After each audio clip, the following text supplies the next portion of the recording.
En la boda de mi hermano me humillaron llamándome soldado fracasado.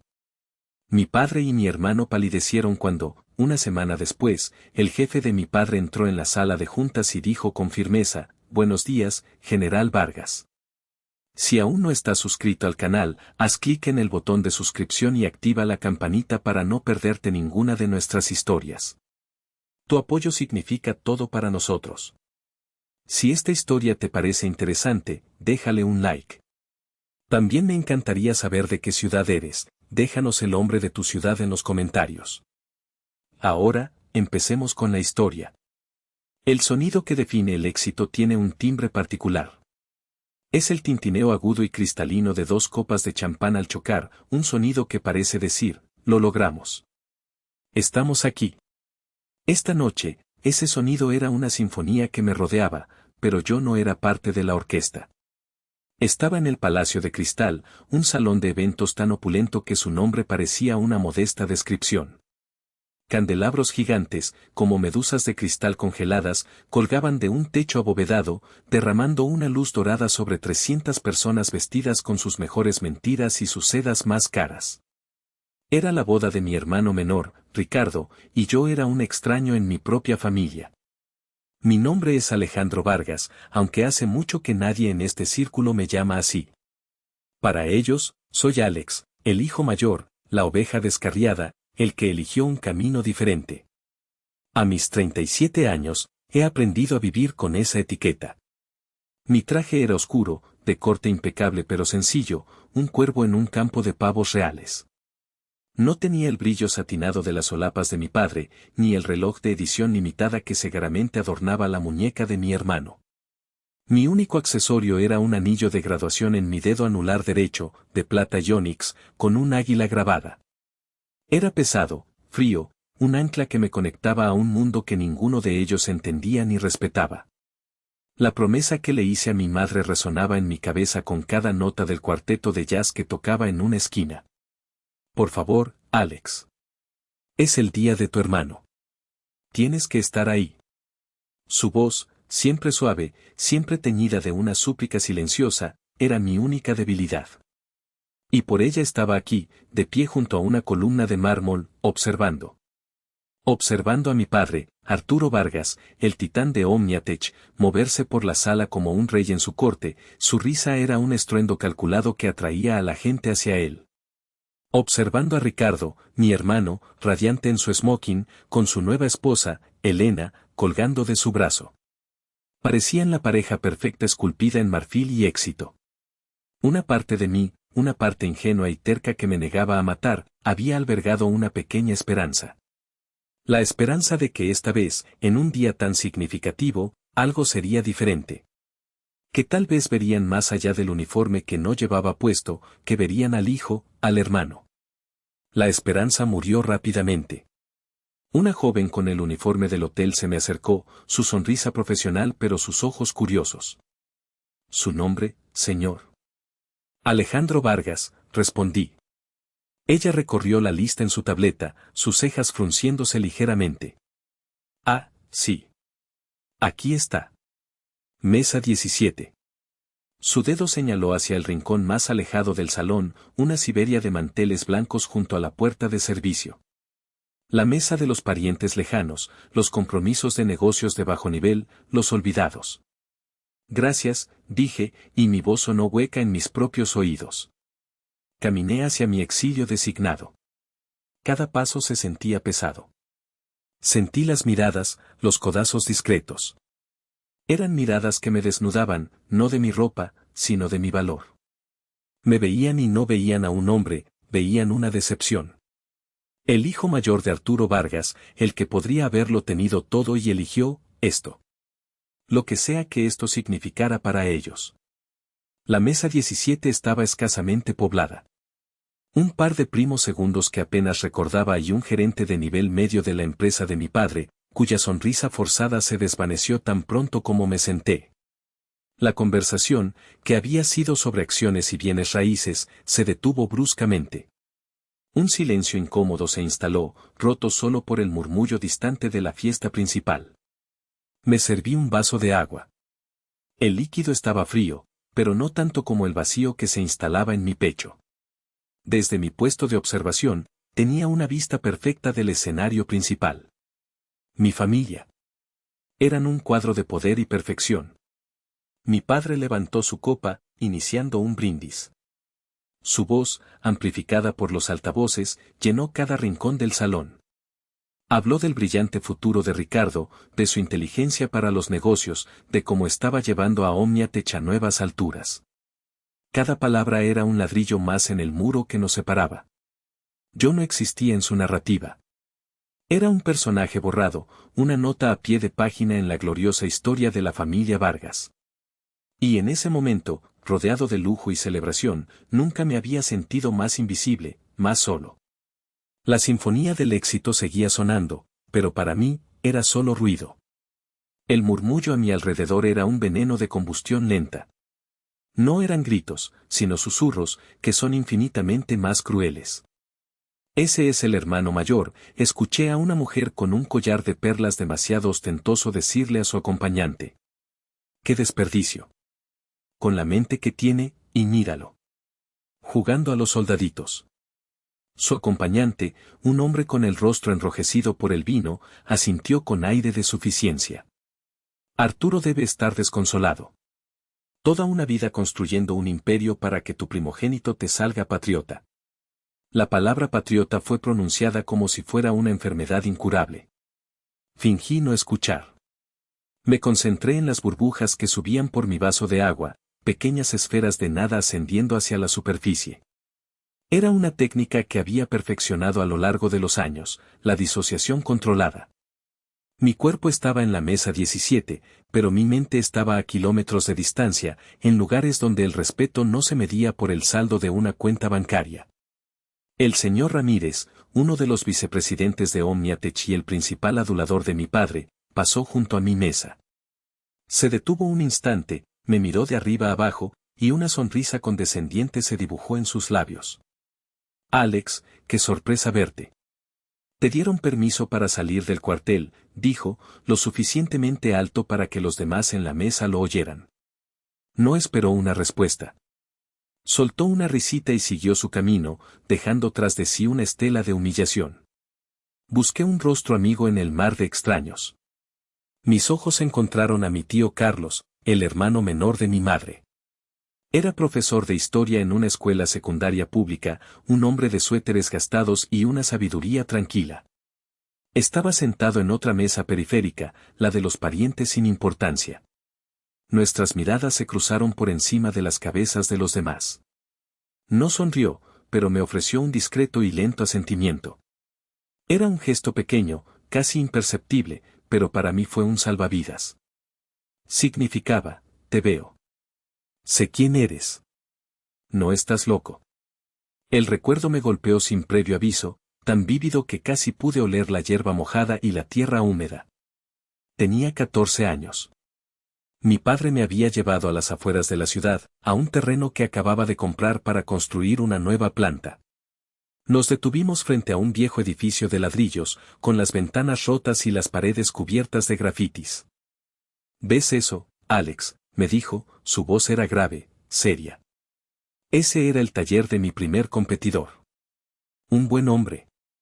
Honesto, trabajador, pero demasiado idealista. Hizo una pausa, y su mirada se endureció. En este mundo, hijo, o eres el cazador o eres la presa. El mercado no tiene piedad con los soñadores. No hay lugar para los débiles. Señaló su propio pecho con el pulgar. Tienes que ser de acero. Tienes que ganar. En ese momento, sus palabras me parecieron una lección de fortaleza. Ahora, sentado en la mesa 17, entendía su verdadero significado. Para mi padre, mi elección de una vida de servicio no era idealismo, era debilidad. Era elegir ser la presa. Volví mi atención al escenario. Mi madre, Isabel, estaba de pie junto a mi padre. Llevaba un vestido de seda color esmeralda que resaltaba el plata de su cabello. Sonreía, pero yo conocía esa sonrisa. Era su máscara pública, la que usaba cuando quería que el mundo creyera que todo estaba en perfecto orden. Vi sus manos, entrelazadas frente a ella, y noté cómo sus nudillos estaban blancos. Apretando. Siempre apretando, conteniendo las palabras que nunca se atrevía a decir. Ella estaba atrapada entre el amor por su hijo y la lealtad a su marido, un territorio de nadie donde había vivido durante la última década. Mi padre tomó el micrófono de nuevo. Y quiero agradecer especialmente a mi esposa, Isabel, dijo, su voz resonando con una falsa calidez. La mujer que ha estado a mi lado, apoyando cada decisión, criando a 2 hijos maravillosos. 2 hijos maravillosos. La frase se quedó flotando en el aire. Miré a Ricardo, que sonreía y asentía, aceptando el cumplido para los 2. Pero la mentira era evidente. Para mi padre, solo había un hijo maravilloso esa noche. El otro era un fantasma sentado en un rincón, un recordatorio de un camino no tomado, de una decepción que ni siquiera el champán más caro podía ahogar. La noche avanzaba, y con ella, mi sensación de aislamiento se hacía más profunda. Había logrado crear una burbuja de indiferencia a mi alrededor, un campo de fuerza invisible construido con años de práctica. Pero sabía que no duraría. Mi familia, especialmente mi padre, tenía un talento especial para perforar mis defensas. Y entonces, los vi venir. Arturo y Ricardo, padre e hijo, el rey y el príncipe heredero, abriéndose paso entre la multitud. No venían a celebrar conmigo. Venían a inspeccionar su anomalía, a asegurarse de que el pariente pobre se estuviera comportando.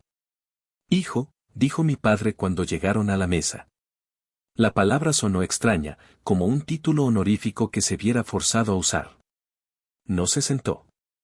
Se quedó de pie, mirándome desde arriba, una táctica de poder que dominaba a la perfección. ¿Todo bien por aquí?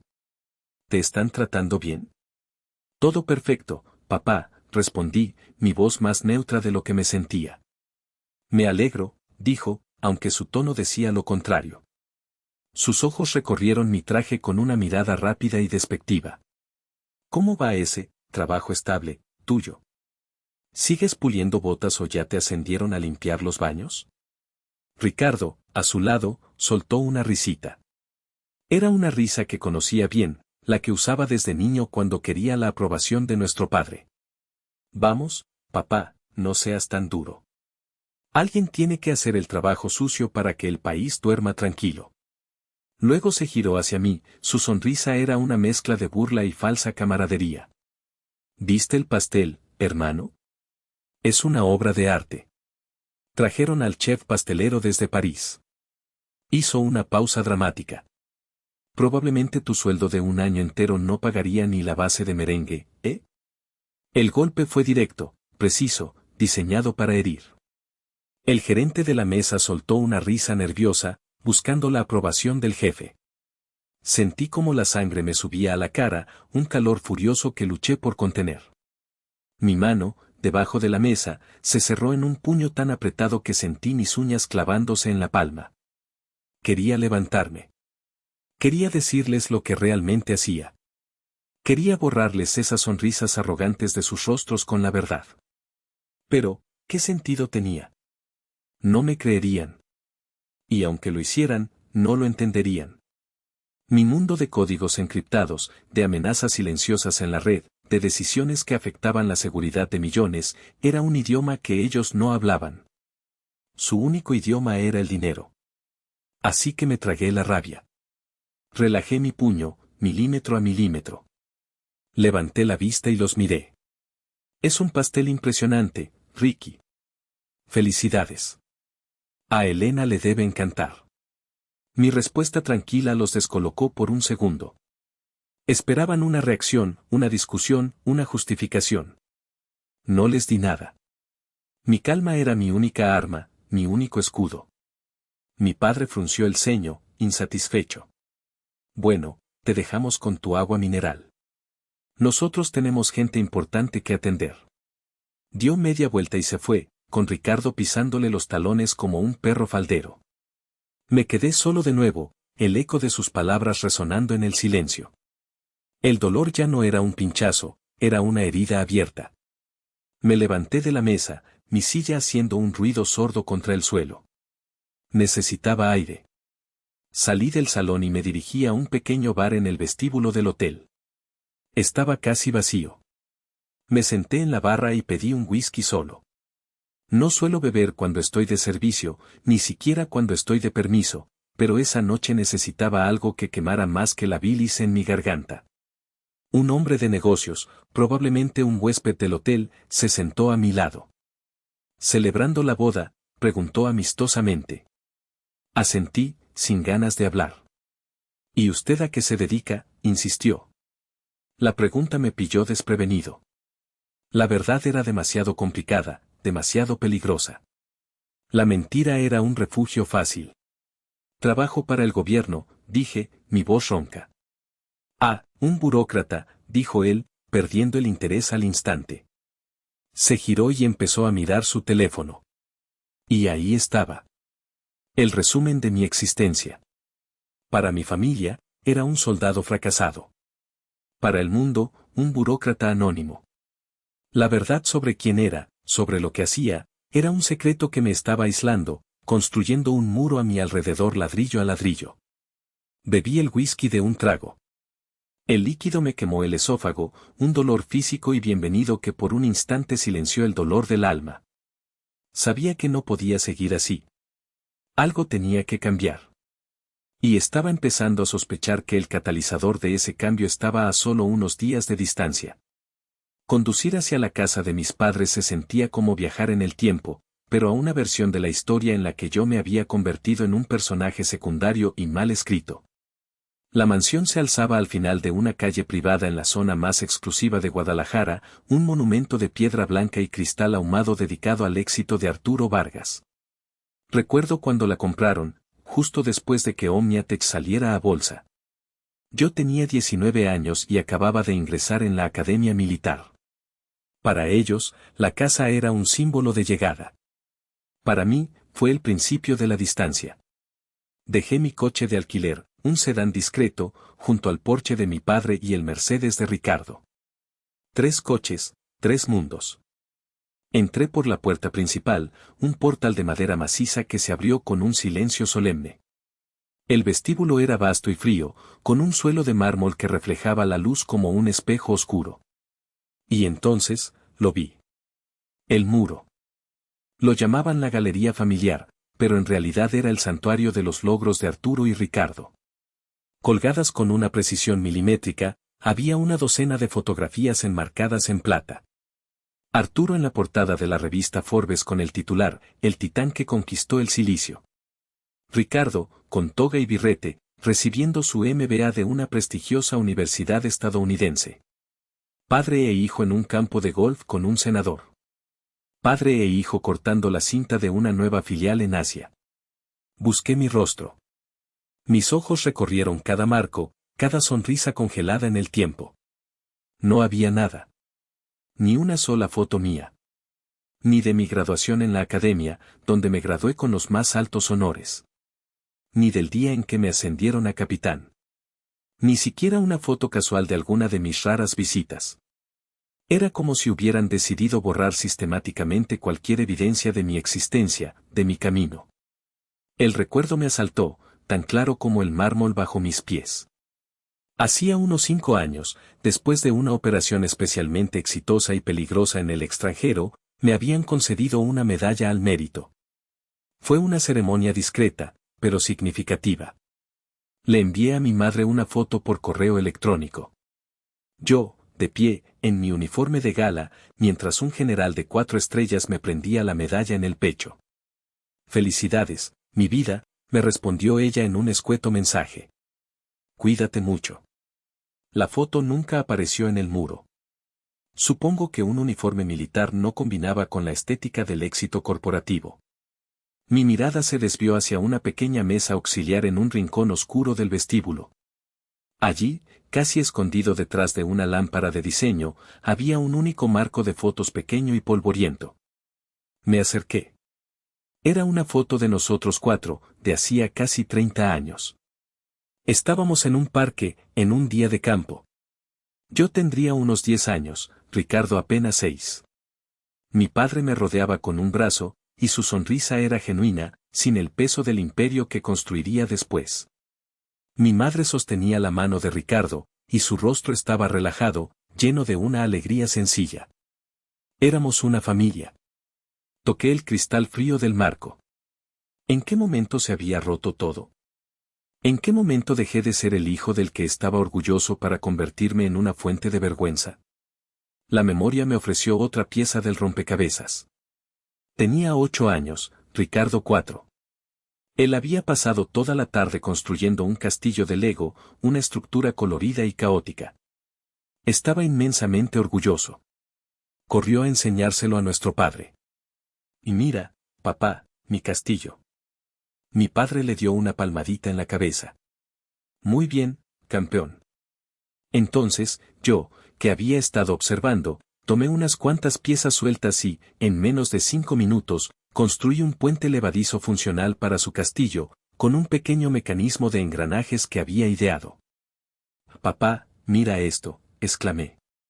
Mi padre se acercó, examinó mi creación y una amplia sonrisa iluminó su rostro. Me alborotó el pelo. ¿Y eso, hijo? Y eso es pensar como un ingeniero. No solo construyes, mejoras. Miré a Ricardo. Su pequeño rostro se había contraído, sus ojos brillaban de envidia y resentimiento. En ese momento no lo entendí. Ahora, sí. Siempre fui el ingeniero, el estratega. Ricardo era el que necesitaba la aprobación. Y la encontró siguiendo el único camino que nuestro padre valoraba. Yo, al elegir otro, me convertí en el rival, en la medida de lo que él nunca podría ser. Alex, cariño, ¿eres tú? La voz de mi madre me sacó de mis pensamientos. Apareció en la entrada del vestíbulo, envuelta en una bata de seda. Hola, mamá, dije, forzando una sonrisa. Me abrazó, pero fue un abrazo rápido, casi temeroso. La boda fue preciosa, ¿verdad? Ricardo estaba tan guapo. Y Elena es una chica encantadora. Van a ser muy felices. Hablaba rápido, llenando el silencio, evitando cualquier pregunta sobre mí, sobre mi vida, sobre por qué había vuelto a casa. Era más fácil hablar del éxito de Ricardo que enfrentarse a la silenciosa decepción que yo representaba. Y en su casa, en mi antiguo hogar, me sentí más extranjero que nunca. A la mañana siguiente, me desperté antes del amanecer. Es un hábito grabado a fuego por años de disciplina militar. El silencio de la mansión era pesado, antinatural. Bajé a la cocina, me preparé un café solo, negro y amargo, y salí al jardín. El aire de la mañana era fresco y limpio. Di una vuelta alrededor de la piscina, cuyas aguas tranquilas reflejaban el cielo que empezaba a clarear. Era un oasis de paz artificial, un mundo perfectamente cuidado que ocultaba las grietas de la fundación. Cuando volví a entrar, mi padre ya estaba sentado en la cabecera de la enorme mesa del comedor. Llevaba una camisa impecable y leía el periódico financiero, un ritual matutino que no había cambiado en 30 años. Levantó la vista por encima de las gafas de lectura cuando entré. Buenos días, dijo, su tono era el de un director ejecutivo dirigiéndose a un empleado. No era hostil, pero era distante, desprovisto de cualquier calidez paternal. Siéntate. Isabel te preparará algo. Me senté frente a él, en el extremo opuesto de la mesa. La distancia entre nosotros era de casi 3 metros de caoba pulida, pero se sentía como un abismo. Mi madre apareció desde la cocina con un plato de huevos y tostadas. Me lo puso delante con una sonrisa tensa y se sentó a un lado, como una mediadora neutral en una negociación hostil. El silencio se rompió solo por el sonido de mi tenedor contra el plato y el crujido del periódico de mi padre. Era un silencio cargado, lleno de palabras no dichas, de reproches acumulados. Así que, empezó mi padre, doblando el periódico y dejándolo a un lado con una precisión metódica. Finalmente, me miró directamente. ¿Qué te pareció la boda de tu hermano? Fue muy bonita, respondí, masticando lentamente. Ricardo se veía feliz. Él asintió, como si mi opinión fuera una formalidad sin importancia. Tomó un sorbo de su café. ¿Y tú, qué? ¿Sigues en eso? En eso, repetí, aunque sabía perfectamente a qué se refería. En el ejército. jugando a los soldaditos. Sí, sigo ahí, dije, manteniendo mi voz estable. Él soltó un bufido, una mezcla de desdén y exasperación. Apoyó los codos en la mesa y entrelazó los dedos, adoptando la postura que usaba en las salas de juntas cuando estaba a punto de destrozar un argumento. «Sabes, Alex», comenzó, su voz ahora más baja, más cortante. «A veces, por la noche, me pregunto qué demonios estás haciendo con tu vida. En serio. Miro a tu hermano. Con 34 años es el director financiero de una de las empresas tecnológicas más importantes del país. Gana en un mes lo que tú probablemente ganas en 2 años. Tiene una casa espectacular, una esposa brillante, un futuro. Y luego te miro a ti». Hizo una pausa, dejando que sus palabras colgaran en el aire como un veredicto. 37 años. Vives en barracas o en apartamentos alquilados. No tienes nada a tu nombre. Persigues una fantasía patriótica mientras el mundo real, el mundo que importa, te pasa de largo. ¿No te das cuenta de que estás desperdiciando tu potencial? La inteligencia que tienes, la disciplina, todo tirado a la basura por un uniforme y una paga miserable. Cada palabra era un golpe calculado. Sentí la rabia subir por mi garganta, un sabor metálico y caliente. La misma rabia que había sentido en la boda. Apreté el tenedor con tanta fuerza que mis nudillos se pusieron blancos. Quería gritarle que su mundo de dinero y poder era el que era una fantasía, una burbuja frágil. Quería decirle que yo protegía a la gente que vivía en el mundo real, mientras él solo se protegía a sí mismo.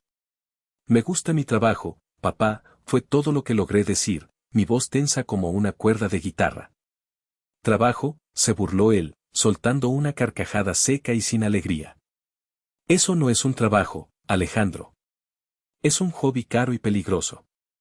Es un capricho de juventud que se te ha ido de las manos. Un día te despertarás con 50 años, solo y sin nada, y te darás cuenta del error que cometiste». Se inclinó hacia adelante, su mirada era dura como el granito. «Cuando ese día llegue, cuando te canses de jugar, avísame. Te daré un puesto de lástima en la empresa.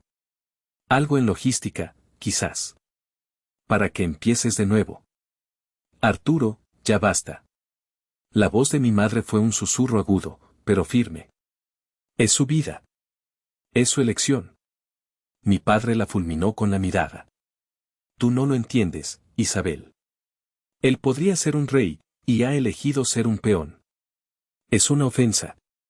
A mí, a este apellido, a todo lo que he construido. No pude más. Empujé mi plato, la comida apenas tocada. Me levanté. «Gracias por el desayuno, mamá. Estaba delicioso».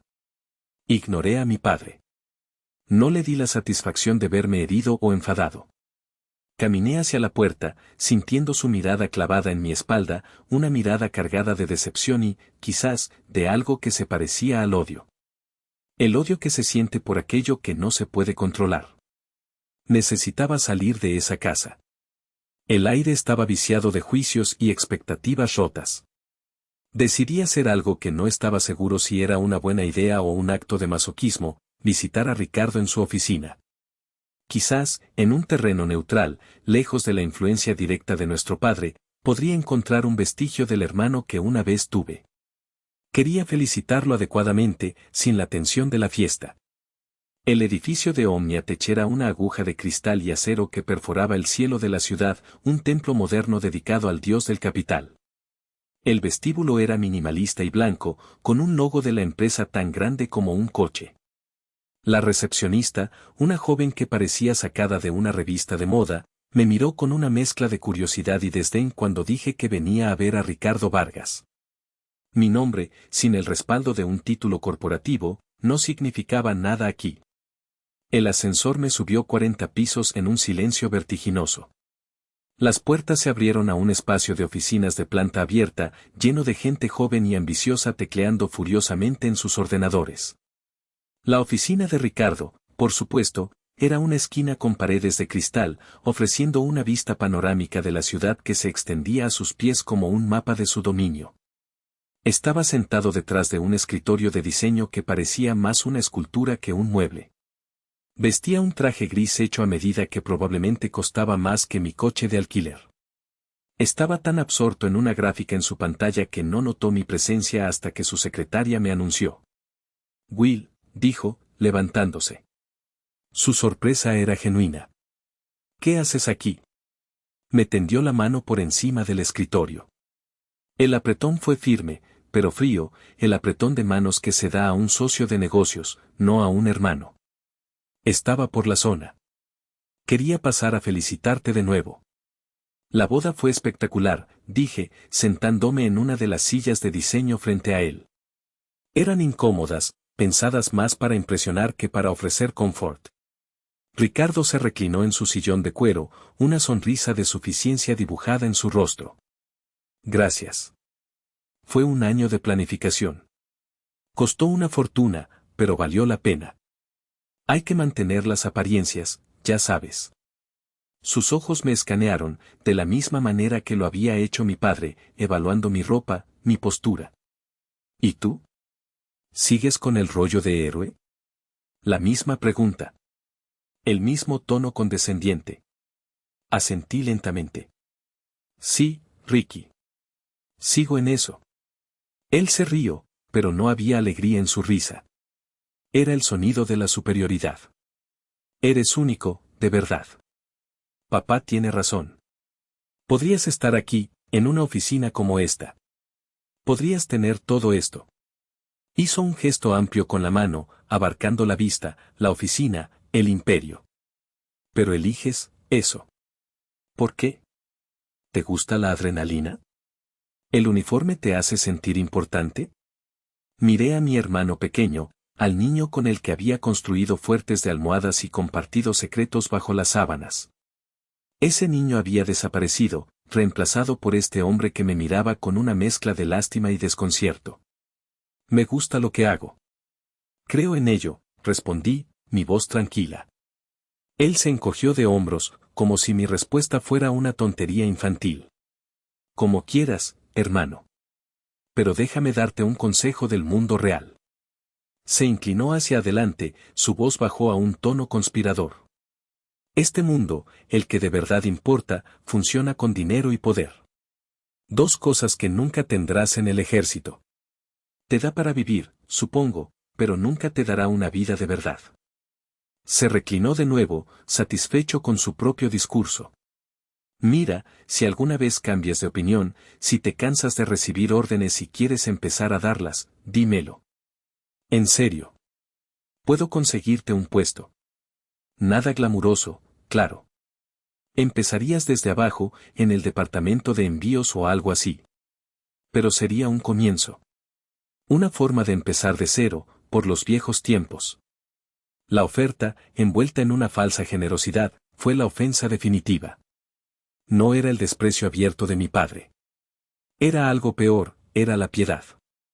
La piedad del triunfador hacia el fracasado. Me veía tan bajo, tan perdido, que creía que una oferta para trabajar en su almacén sería un acto de caridad. Una calma fría se apoderó de mí. Me levanté. Aprecio la oferta, Ricky. Pero estoy bien. Forcé una sonrisa. Tengo que irme. Dale mis saludos a Elena. Caminé hacia la puerta, y por dentro, una voz que no reconocí como mía, una voz fría y afilada, susurró en mi mente, ya veremos quién necesita empezar de cero. Mientras el ascensor descendía, no sentí rabia. Sentí una extraña y terrible claridad. La brecha entre nosotros ya no era un cañón, era un universo entero. Y en una semana, en una sala de juntas muy parecida a la de mi hermano, yo iba a ser el sol, y ellos iban a descubrir que solo eran planetas girando a mi alrededor. Regresé al anonimato de mi apartamento alquilado. Era un lugar impersonal, con muebles genéricos y paredes blancas, pero en ese momento se sentía como un santuario. Lejos de las miradas juzgadoras, lejos del peso de mi apellido. Me quité los zapatos, aflojé el nudo de mi corbata inexistente y me dejé caer en el sofá. El silencio era un bálsamo. Mi teléfono de trabajo, un dispositivo encriptado que parecía un ladrillo de los años 90, vibró sobre la mesa de café.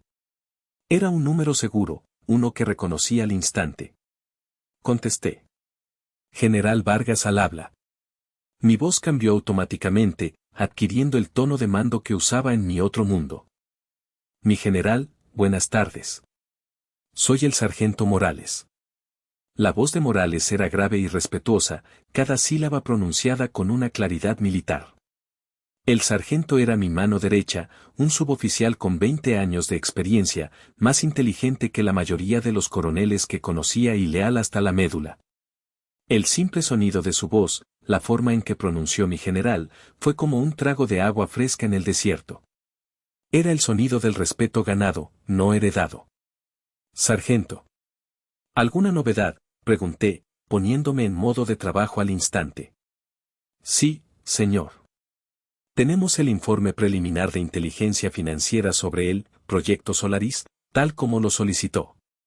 Solaris era el nombre en clave del proyecto de defensa más grande que el gobierno mexicano había licitado en una década, un sistema de ciberseguridad integral para proteger toda la infraestructura crítica del país. Un contrato de miles de millones de dólares por el que Omniatech, la empresa de mi padre, estaba compitiendo ferozmente. Y yo, por un giro irónico del destino, era el oficial de más alto rango a cargo de la evaluación técnica y la aprobación final. Mi familia, por supuesto, no tenía ni idea. Adelante, Morales, dije, levantándome y caminando hacia la ventana. En general, la propuesta técnica de Omniatech es sólida, señor. De primera categoría, como era de esperar. Pero el equipo de análisis financiero ha encontrado una anomalía. Me tensé. ¿Qué tipo de anomalía? Una partida de 47 millones de dólares, mi general. Transferidos a una filial de Omniatech en Singapur. La justificación en el presupuesto es investigación y desarrollo auxiliar. Y, pregunté, sabiendo que había un pero. Pero, señor, según nuestros registros, esa filial en Singapur es poco más que una oficina de registro. No tiene personal de investigación, no tiene laboratorios. En los últimos 2 años, su única actividad ha sido recibir fondos. Con todo respeto, mi general, huele a que alguien está inflando los costos de forma descuidada, o peor, desviando fondos. Me quedé en silencio, mirando la ciudad que se extendía bajo mis pies. 47 millones de dólares. Ricardo era el director financiero. Él era el responsable de ese presupuesto. No podía ser tan estúpido. ¿O sí? ¿O era la arrogancia, la creencia de que nadie se atrevería a cuestionar a Omniatech? Morales, dije, mi voz era tranquila, pero firme. Quiero un análisis forense completo de esa filial. Cada transacción, cada registro. Lo quiero en mi escritorio en 48 horas. Y esta información no sale de esta conversación. ¿Entendido? Entendido, mi general. Fuerte y claro. Buen trabajo, sargento. Descanse. Colgué el teléfono. Me quedé de pie junto a la ventana durante mucho tiempo. La información que acababa de recibir era dinamita. Era el tipo de escándalo que podía no solo hacer que Omniatech perdiera el contrato, sino que podía llevar a investigaciones criminales. Podía destruir la reputación de mi padre. Podía enviar a mi hermano a la cárcel.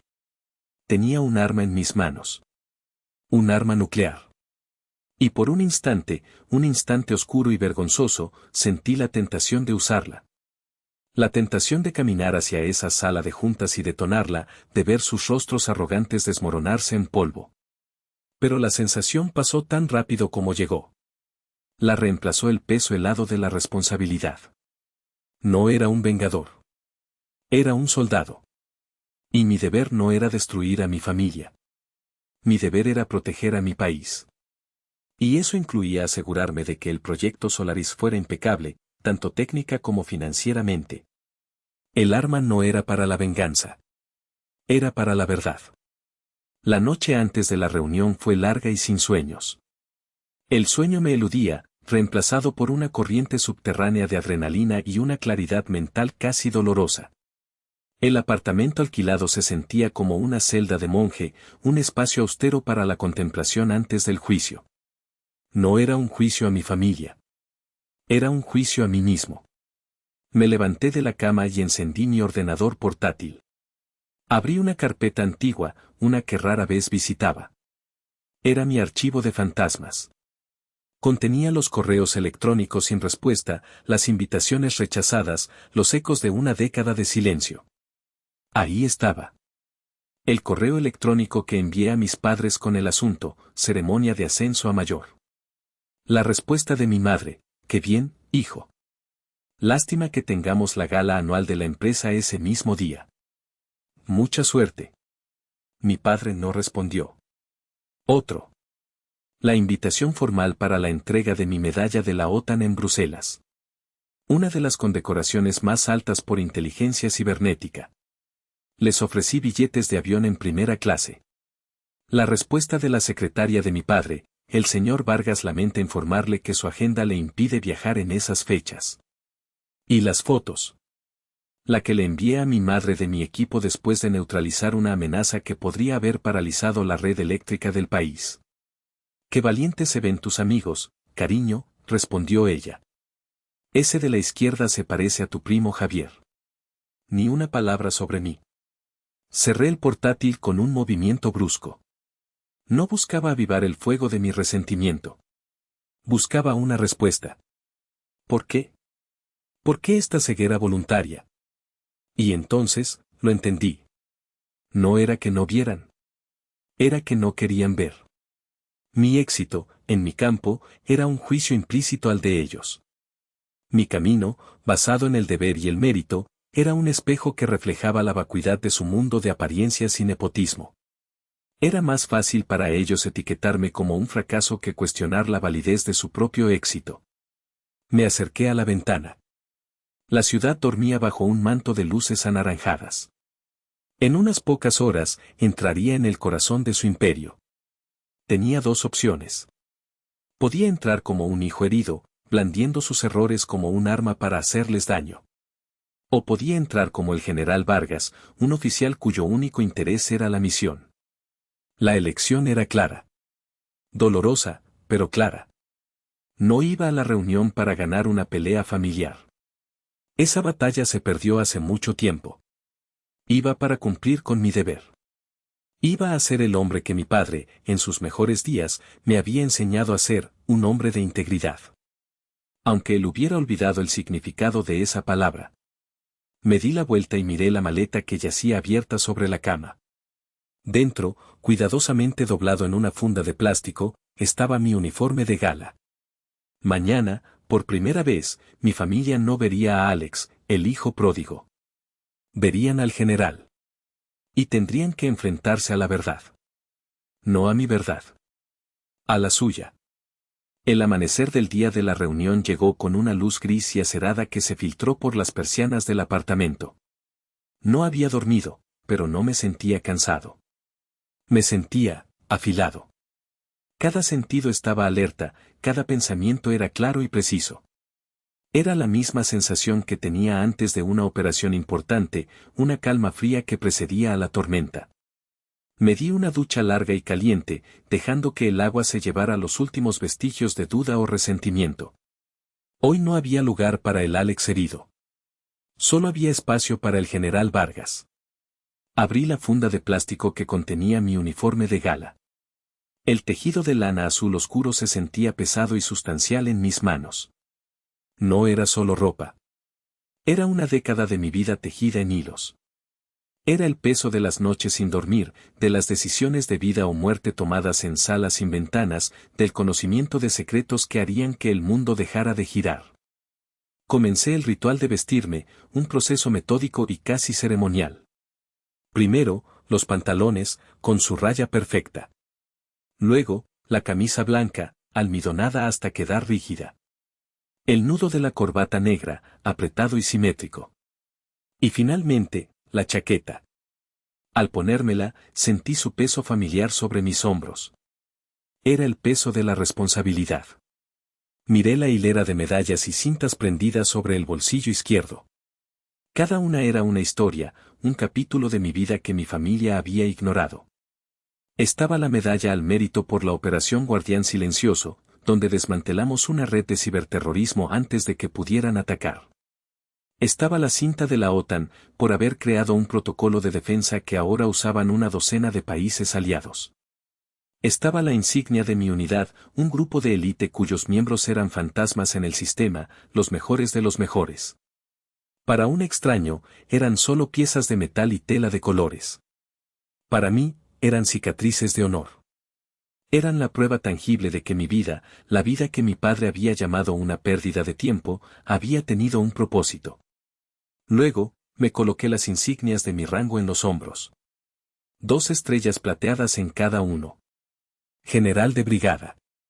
Uno de los más jóvenes en la historia de las Fuerzas Armadas Mexicanas en alcanzar ese rango. No por nepotismo, no por herencia. Me lo había ganado. Cada maldita estrella. Me miré en el espejo de cuerpo entero que había en el pasillo. El hombre que me devolvía la mirada era un extraño. No era el hijo invisible, no era el hermano objeto de burlas. Era una figura de autoridad. El uniforme no me disfrazaba, me revelaba. Revelaba la disciplina, la fuerza y la absoluta determinación que había forjado en el crisol del servicio. Por un instante, pensé en mi padre. En su arrogancia, en su ceguera. Pensé en Ricardo, en su inseguridad disfrazada de desprecio. Hoy, no podrían apartar la vista. Hoy, el uniforme hablaría por mí. No gritaría. No insultaría. Simplemente declararía una verdad irrefutable. Respiré hondo.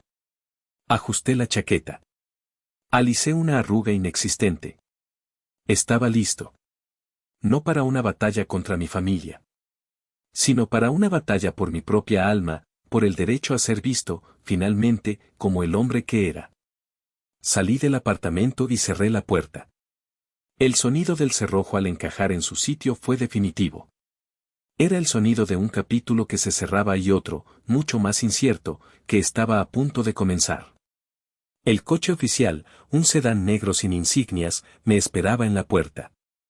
El conductor, un joven cabo, se cuadró al verme y me abrió la puerta con una deferencia que contrastaba brutalmente con el trato que había recibido en los últimos días. Durante el trayecto hacia el distrito financiero, no dije nada. Miré por la ventanilla polarizada cómo la ciudad se despertaba, cómo la gente corría a sus trabajos, ajena a las batallas silenciosas que se libraban en las altas esferas para mantener su mundo en orden. El edificio de Omniatech se alzaba ante nosotros, un monolito de arrogancia acristalada. Espéreme aquí, cabo. Esto puede llevar un tiempo, le dije al conductor. A sus órdenes, mi general, respondió. Entré en el vestíbulo. El mismo espacio blanco y minimalista. La misma recepcionista. Pero esta vez, algo era diferente. Mi uniforme. Actuó como un campo de fuerza. Las conversaciones se detuvieron. Las cabezas se giraron. Las miradas ya no eran de desdén, sino de curiosidad y un respeto instintivo hacia la autoridad que representaba. Buenos días, dije a la recepcionista. Tengo una cita para la reunión del proyecto Solaris. Ella me miró, luego a las estrellas en mis hombros, y su actitud cambió por completo. Sí, señor. Un momento, por favor. Su voz tembló ligeramente. Hizo una llamada rápida. El general Vargas está aquí, susurró al teléfono. En menos de un minuto, un asistente de aspecto nervioso salió del ascensor. General Vargas, por aquí, por favor. El presidente del consejo le está esperando. Me guió hasta el ascensor ejecutivo. Mientras subíamos al último piso, el asistente no dejaba de mirarme de reojo, intentando procesar la situación. Yo mantuve mi rostro impasible. Las puertas se abrieron directamente a una antesala lujosa.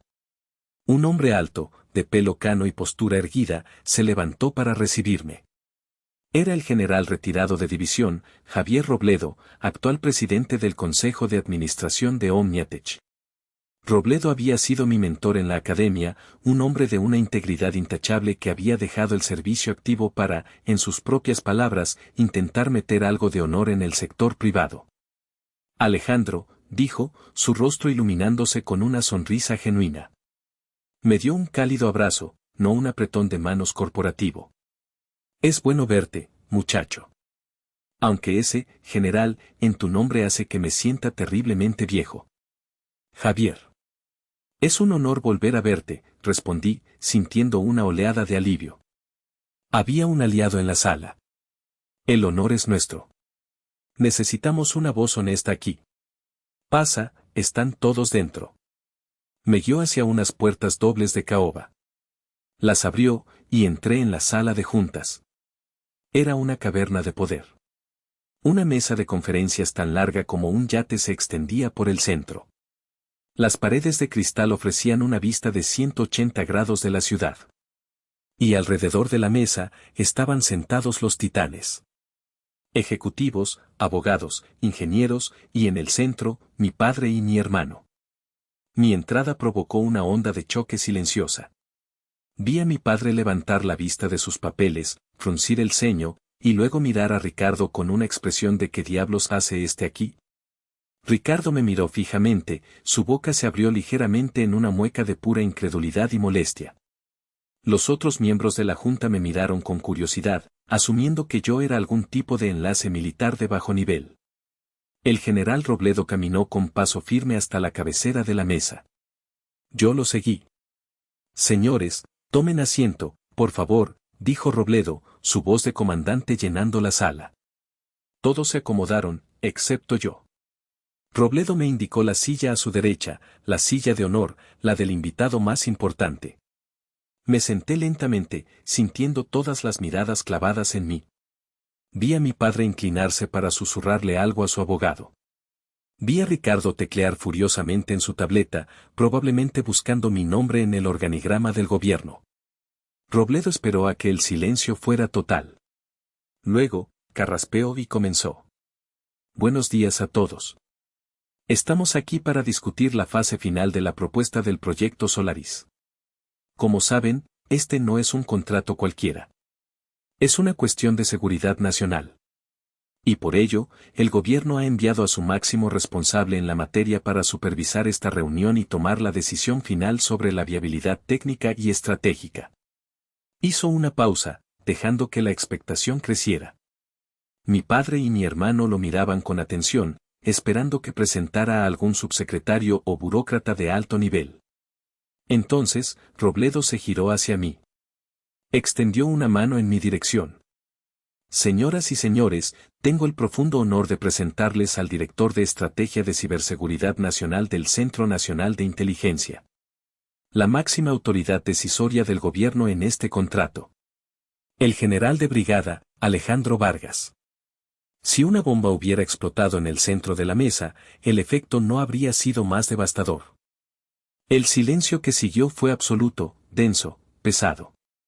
Fue un silencio que absorbió todo el sonido, todo el aire de la habitación. Vi la taza de café de mi padre detenerse a medio camino de sus labios, su mano temblando visiblemente. Vi a Ricardo girarse bruscamente en su silla, su rostro perdiendo todo el color, volviéndose de un blanco ceroso. Su boca estaba abierta, pero no salía ningún sonido. Parecía un pez boqueando en busca de aire. Los otros ejecutivos se miraron entre sí, sus rostros una mezcla de asombro y pánico. El señor Ramírez, el adulador, parecía que se iba a desmayar. Los abogados empezaron a hojear sus documentos frenéticamente, como si la respuesta a esa imposible revelación pudiera encontrarse en la letra pequeña. Yo no me moví. No sonreí. Mantuve mi rostro neutral, mi mirada fija en el general Robledo. Él me guiñó un ojo discretamente. Luego, giré mi cabeza lentamente y miré a mi padre. Nuestros ojos se encontraron a través de la larga extensión de la mesa. En su mirada, vi una tormenta de emociones, incredulidad, confusión, miedo, y por primera vez en más de una década, una chispa de algo que se parecía al respeto. El respeto que nace no del amor, sino del poder puro e inesperado. El trueno había caído. Y la tormenta acababa de empezar. Rompí el silencio. Mi voz, cuando hablé, fue tranquila, medida, pero cortó la tensión de la sala como un bisturí. Gracias, General Robledo. Buenos días a todos. Me dirigí a la sala en general, pero mis ojos se detuvieron un instante en mi padre, y luego en mi hermano. Como ha dicho el presidente, el proyecto Solaris es de vital importancia para la seguridad de esta nación. No hay margen para errores, ni para ambigüedades. Mi único propósito aquí es asegurar que la propuesta de OmniATech sea absolutamente impecable. Técnica, financiera y estratégicamente. Coloqué mi maletín sobre la mesa y saqué una única carpeta delgada. La abrí. Podemos comenzar. Mi padre carraspeó, intentando recuperar la compostura. General Vargas, dijo, y la palabra general salió de sus labios con dificultad, como si fuera una espina. OmniATech está, por supuesto, a su entera disposición.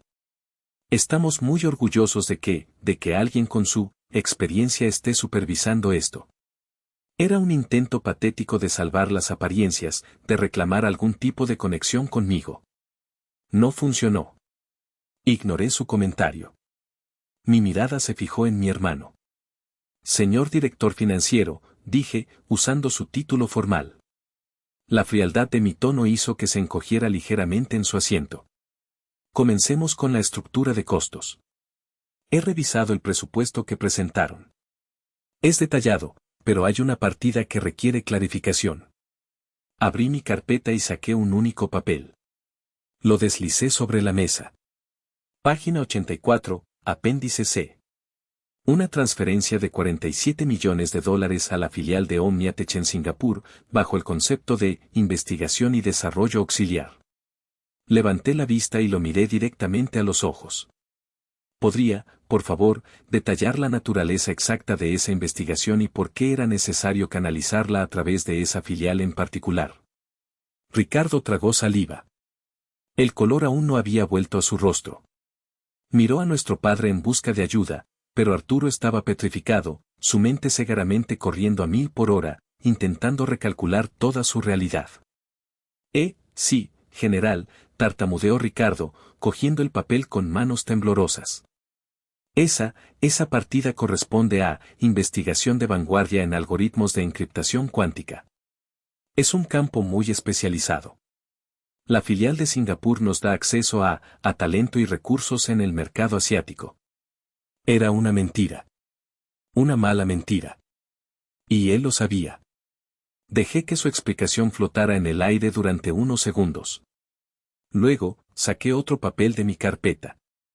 Interesante, dije, mi voz era seda helada. Porque según el informe de inteligencia que recibí esta mañana, la filial de OmniATech en Singapur tiene exactamente 3 empleados registrados, un director, un contable y una secretaria. No tiene laboratorios, no ha publicado ninguna investigación y su única actividad financiera en los últimos 2 años ha sido recibir fondos de la central. Así que, le pregunto de nuevo, señor Vargas, ¿en qué se gastaron exactamente esos $47 millones? El sonido de un bolígrafo cayendo al suelo rompió el silencio. Ricardo se quedó mudo. Su rostro pasó del blanco al rojo y de nuevo al blanco. Abrió la boca, pero solo salió un sonido ahogado. Estaba atrapado. Lo había atrapado en su propia negligencia o, peor aún, en su corrupción. Quizás hubo un error en la contabilidad, intervino uno de los abogados de la empresa, su voz temblorosa. Un error de $47 millones no es un error de contabilidad, señor, respondí sin mirarlo. Es una bandera roja del tamaño de este edificio. Espero un informe forense completo y detallado sobre esa partida en mi escritorio en menos de 24 horas. O la propuesta de OmniATech será descartada de este proceso inmediatamente por falta de transparencia fiscal. ¿Queda claro? Un murmullo de pánico recorrió la mesa. No les di tiempo a recuperarse. Me giré hacia el director de tecnología, un hombre de aspecto brillante pero ahora aterrorizado. Pasemos a la parte técnica, dije, cambiando de tema con una velocidad que los dejó descolocados. Su protocolo de encriptación, IGIS. Es impresionante en teoría. Pero mi equipo ha encontrado una vulnerabilidad. Proyecté una serie de líneas de código en la pantalla gigante de la sala. Aquí. En la implementación de la clave de sesión efímera. Un ataque de canal lateral bien ejecutado podría permitir a un actor hostil deducir la clave privada en menos de 6 horas. 6 horas, señores. Eso es todo lo que necesitarían para entrar en nuestra red eléctrica, en nuestros sistemas bancarios, en nuestros hospitales. El director de tecnología miró el código, su rostro transformándose por el horror del reconocimiento. Dios mío, tiene razón. Lo sé, dije con calma. Quiero un parche para esta vulnerabilidad y un plan de implementación a nivel nacional en 72 horas. No es una sugerencia. Y así continuó durante las siguientes 2 horas. Desmonté su propuesta pieza por pieza. No con malicia, sino con una precisión quirúrgica. Señalé fallas en su logística, lagunas en su estrategia de personal, debilidades en su plan de contingencia. Cada punto que planteaba era irrefutable, respaldado por datos y análisis de mi equipo. No estaba actuando. Este era yo. Este era mi trabajo. Esto es lo que hacía cada día. La única diferencia es que, por primera vez, mi familia estaba en la sala para verlo. Finalmente, cerré mi carpeta. Omniatech tiene el potencial para llevar a cabo este proyecto, concluí, mi voz llenando la sala silenciosa.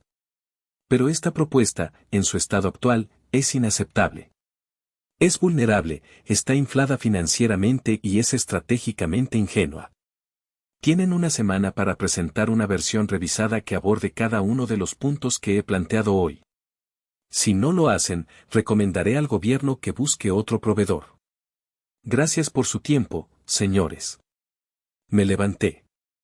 El general Robledo se levantó conmigo. Nadie más se movió. Estaban congelados en sus asientos, en estado de shock. Mi padre finalmente habló, su voz era un susurro ronco, apenas audible. General Vargas, nosotros, nos aseguraremos de que todo se corrija. Omniatech está, comprometido.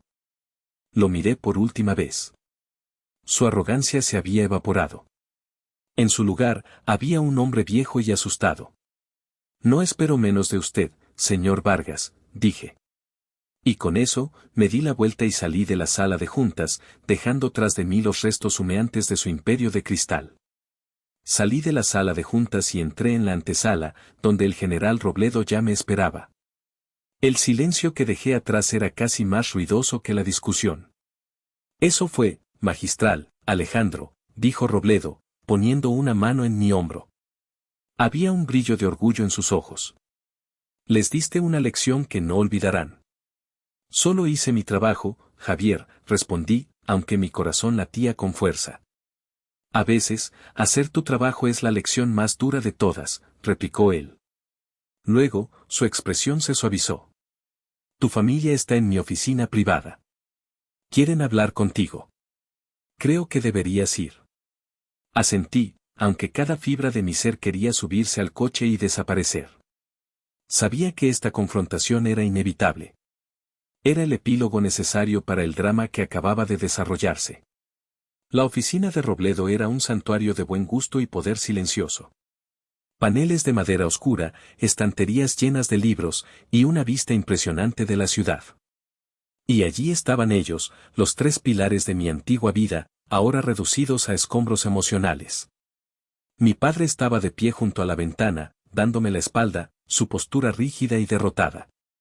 Mi madre estaba sentada en un sofá de cuero, con un pañuelo en la mano, sus ojos rojos e hinchados. Ricardo estaba desplomado en una silla, con la cabeza entre las manos, la viva imagen de la miseria. Robledo entró detrás de mí, cerró la puerta suavemente y dijo, los dejaré solos. Y entonces, éramos solo nosotros 4. El silencio en la oficina era diferente al de la sala de juntas. No era un silencio de shock, sino de dolor y vergüenza. Fue mi padre quien lo rompió, sin darse la vuelta. Su voz era un murmullo quebrado. ¿Por qué? ¿Por qué nunca dijiste nada, Alejandro?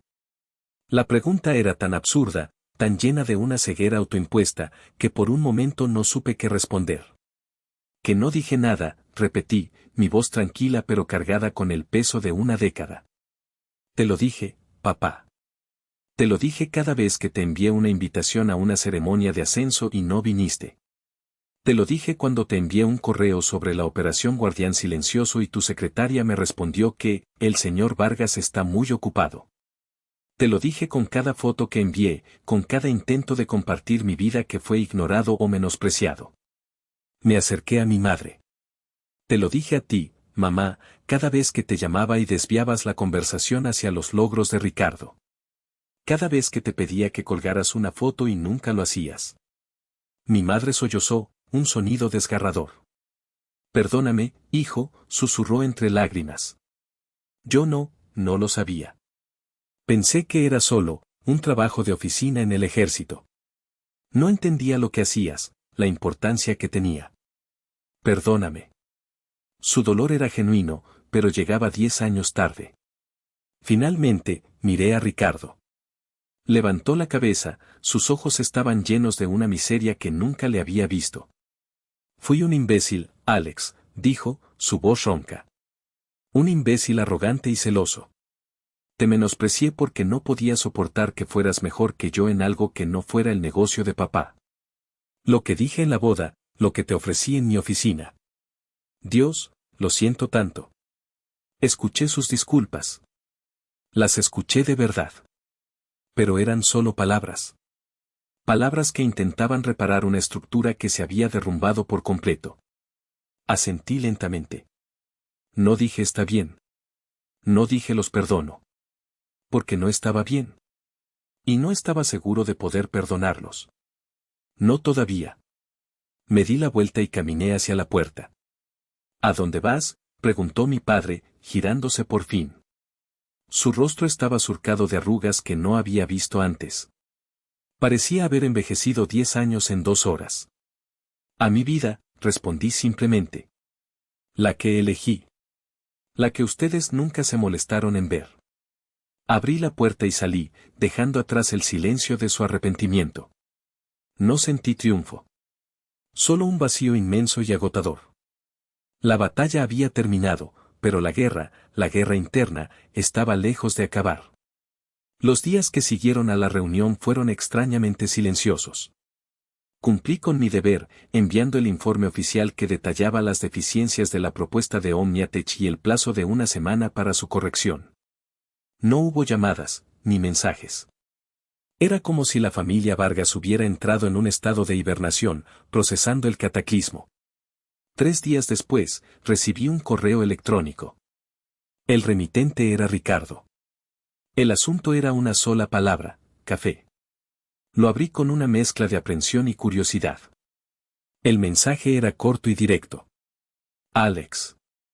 Sé que probablemente no quieras saber nada de mí. Lo entiendo. Pero me preguntaba si podrías reunirte conmigo.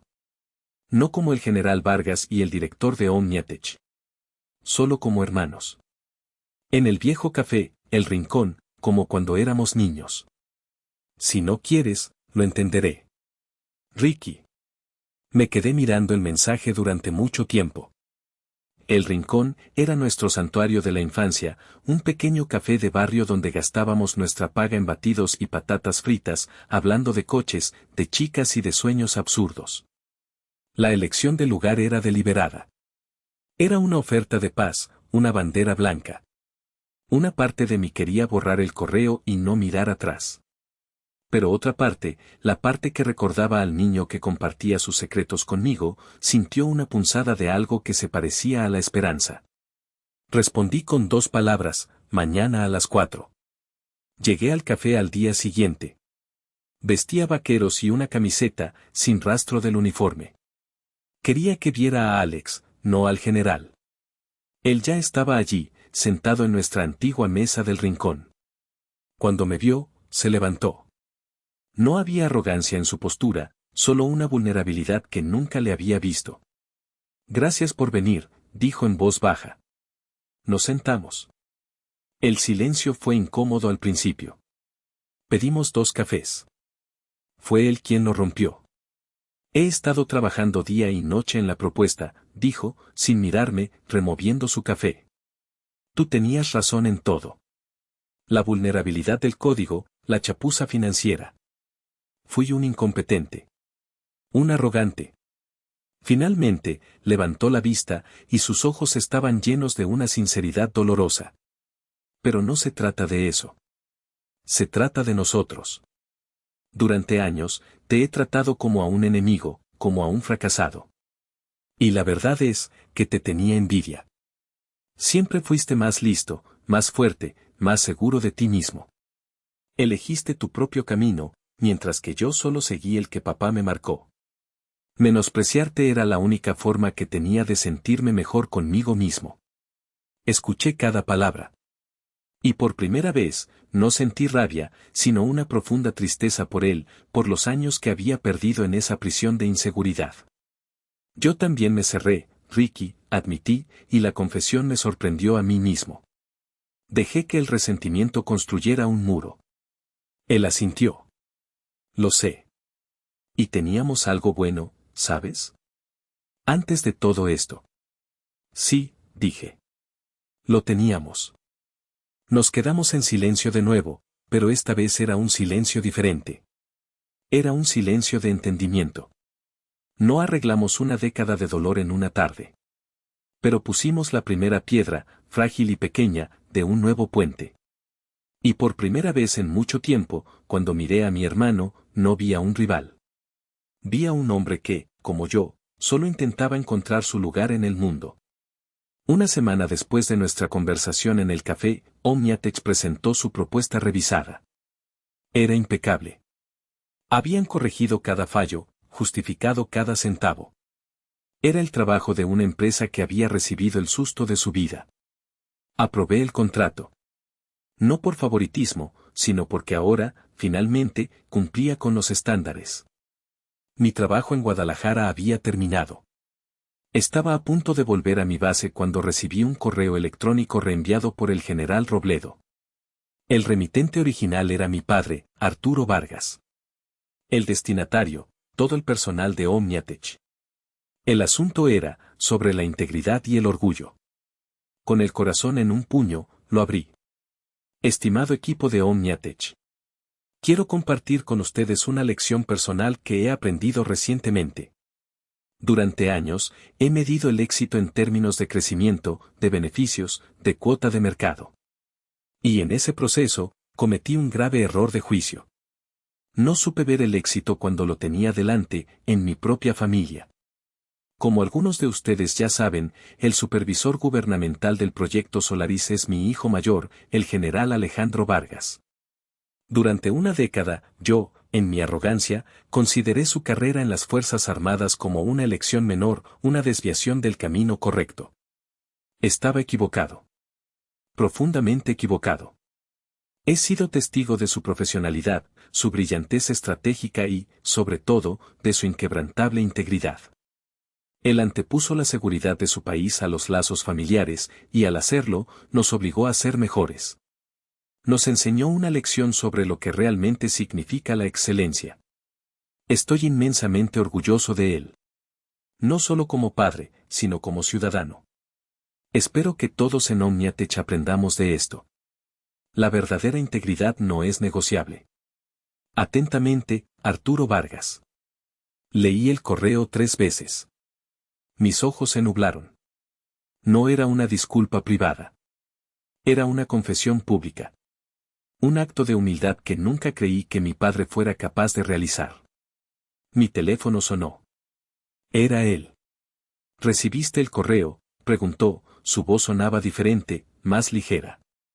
Sí, papá. Lo recibí. Hubo una pausa. Estuve ciego, hijo. Ciego y orgulloso. Quiero arreglar las cosas. Cuando tengas tiempo, cuando puedas, ven a casa. Tu madre te echa de menos. Lo haré, papá, dije, y una sonrisa genuina se dibujó en mi rostro por primera vez en mucho tiempo. Pronto. 6 meses después, cumplí mi promesa. Era el cumpleaños de mi madre. Al entrar en la mansión, algo había cambiado. La atmósfera se sentía más cálida, menos formal. Y entonces, lo vi. En el muro de la fama, junto a la portada de Forbes de mi padre y el MBA de Ricardo, había un nuevo marco de plata. Dentro, estaba la foto que le había enviado a mi madre hacía años. Yo, en mi uniforme de gala, mientras el general de la OTAN me prendía la medalla en el pecho. Nadie dijo nada al respecto. No era necesario. Mi padre, que estaba de pie cerca, simplemente me miró y asintió levemente. Un gesto. Un reconocimiento silencioso que valía más que 1000 palabras. Esa noche, en la cena, por primera vez, me preguntaron por mi trabajo. Con curiosidad genuina. Mi madre quería saber si era como en las películas. Mi padre me preguntó sobre los desafíos de la ciberdefensa global. Ricardo me contó que había implementado una de mis sugerencias de encriptación en un proyecto civil. Más tarde, salí al jardín. El aire era fresco. Mi madre se me acercó y me puso una chaqueta sobre los hombros. Estoy muy orgullosa de ti, Alex, susurró. Y entonces dijo las palabras que había anhelado escuchar toda mi vida. No porque seas un general, sino porque eres mi hijo. Mi hijo bueno y valiente. La miré, y sentí como el último trozo de hielo que quedaba en mi corazón se derretía. Las cicatrices seguirían ahí, recordatorios de una década perdida. Pero la herida, por fin, había empezado a sanar. La familia no era perfecta. Pero estábamos aprendiendo a vernos de nuevo. Y a veces, aprender a ver es la forma más pura del amor.